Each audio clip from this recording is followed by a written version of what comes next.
What is the Islamic State of Iran famous for? The rich architecture, culture, national dishes, and sanctions. Today it's impossible to imagine this country without any sanctions. It seems that they have been imposed on against Iran since the creation of the world. But it all started a little later, in the 50s of the last century.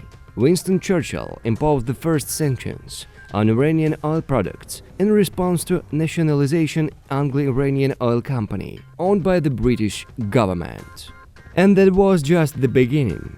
The first high-profile sanctions were imposed against Iran in the 70s. Then there was an Islamic revolution in the country, during which the Shah's regime was overthrown. The rebels learned that the former Shah Mohammad Reza Pahlavi had fled to the United States and demanded that the White House return the fugitive and his wealth. A group of Iranian students took the American embassy and its staff hostage.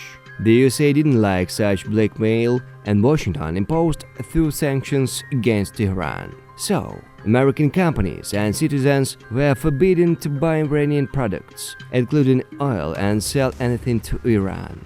The Iranian deposits in American banks were frozen. All banking operations were suspended. All subsequent years, the sanctions against Iran were tightened, then softened. There were two main reasons for the introduction of such measures: support for terrorism and the development of nuclear capabilities in the country. America tried with all its might to eliminate the Iranian threat, fearing that it could turn into a dangerous nuclear arms race for the whole world. When Barack Obama came to power in the United States and Hassan Rouhani began to rule Iran, relations between the two countries began to change for the better. In 2015, Iran and the six countries USA, Germany, UK, France, China and Russia signed the Joint Comprehensive Plan of Action. This was a very important agreement for Iran, which made it possible to strengthen the country's economy and significantly strengthen its political position on the world stage. What was required from Iran? To reduce stockpiles of uranium by 97%, to abandon the production of highly enriched uranium and weapons-grade plutonium. What did world leaders promise in return? Lift most of the sanctions from Iran. For example, the ban on the purchase of Iranian oil was lifted. Investors again opened the way to Iran. Technological development of the country became possible, and of course, Tehran was given back access to the international SWIFT payment system.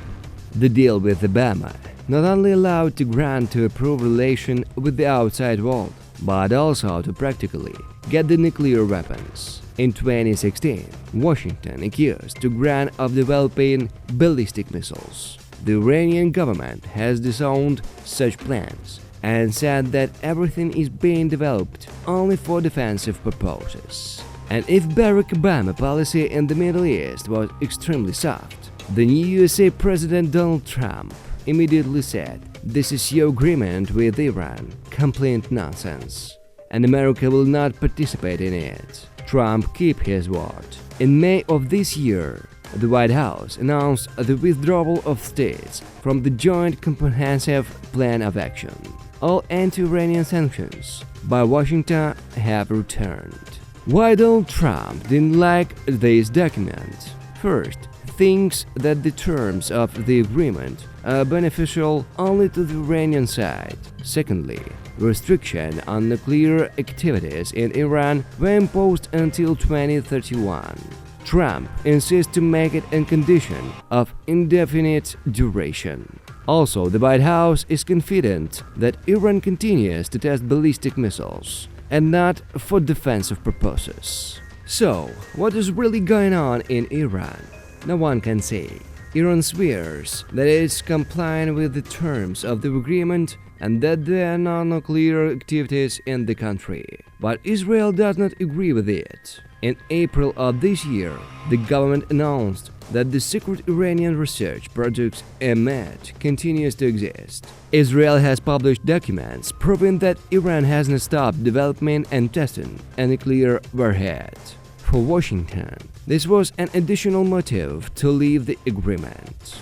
Iran is in a region of the cycle of tribal, political and sectarian madness. Persians against Arabs, Shiites against Sunnis, government against democratic activists, Saudis against Qatar, Alawites against Sunnis, Islamists against Christians. So much hate in so many ways.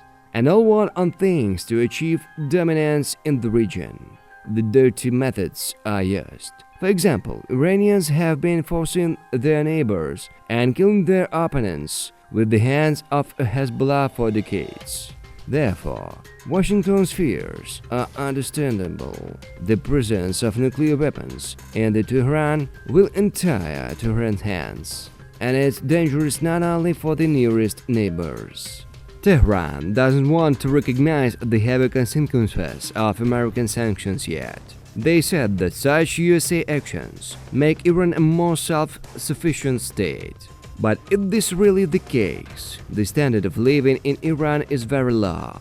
Half of the country is below the poverty line. The resumptions of sanctions brought down the exchange rate of the local currency.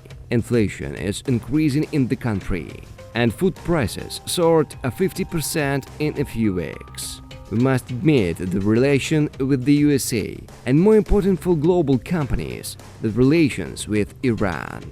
The export of Iranian oil is under great threat.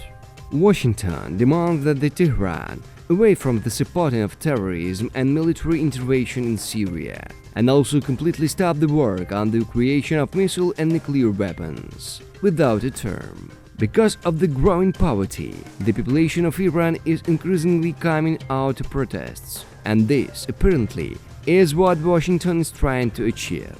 After all, a change of government in the Islamic State is a chance that Iran will finally sit down at the negotiating table.